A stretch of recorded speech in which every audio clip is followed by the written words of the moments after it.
আমরা দীর্ঘদিন যাবতই এই জায়গাটার একটা অভিযোগ পাচ্ছিলাম। তো সেই ভিত্তিতে আসলে আমাদের জেলা প্রশাসন স্যারের উদ্যোগ এবং আমাদের উপজেলা নির্বাহী অফিসার আমাদেরও কিছু সোর্সিং আমরা প্ল্যান করেছি, যেটা ইতিমধ্যে আপনারা হয়তো জেনেছেন।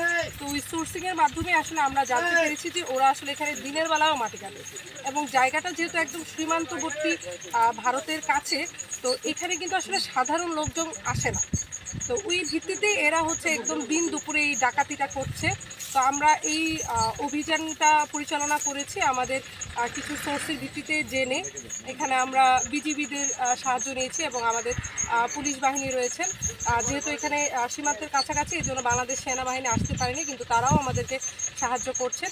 তো আসার পরে আমরা যেটা দেখলাম যে এখানে যেটা হচ্ছে আসলে এটা অবর্ণনীয়, খুবই ভয়ঙ্কর অবস্থা। একদম মাটি কাটতে কাটতে এরা একদম 30 ফুট গভীর করে ফেলছে, যেটা আসলে কখনোই অনুমতি দেওয়ার কথা না। এখানে যে কয়েকটা একদম সুনির্দিষ্টভাবে যে কয়েকটা জায়গায় অনুমতি দেওয়া আছে ওইগুলোর কাজ শেষ হয়েছে। যারা এখন বাকি যে মাটিগুলো কাটছে এগুলোতে আসলে কোনোটারই অনুমতি দেওয়া নাই এবং এগুলো আসলে কখনো অনুমতি দেওয়ার মতেও না। তো তাই আমাদের এই অভিযানগুলো অব্যাহত থাকবে। এখানে এসে আসলে আমরা অসংখ্য গাড়ি ধরতে পেরেছি। এর মধ্যে কিছু যারা ড্রাইভার ছিলেন পালিয়ে গিয়েছেন, কিছু আমরা আটক করতে পেরেছি। তো যেগুলো আমরা নিয়ে যেতে পারছি না এগুলার একটা ব্যবস্থা আমরা করে দিয়ে যাচ্ছি, আর যেগুলো আমরা নিয়ে যেতে পারবো আমরা জব্দ করে এগুলা তালিকাভুক্ত করে থানাতে দিয়ে দিব।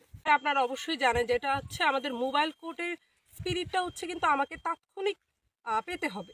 তাৎক্ষণিক যদি আমি যে মাস্টার মাইন্ড যারা আসলে এই মাটিগুলা কাটার পেছনে থাকে এবং যারা মালিক, যাদেরকে বলা হয় যে আসলে তাদেরকে জোর জবরদস্তি করে, এখানে কাউকেই কিন্তু মোবাইল কোর্ট পরিচালনা করার সময় পাওয়া যায় না।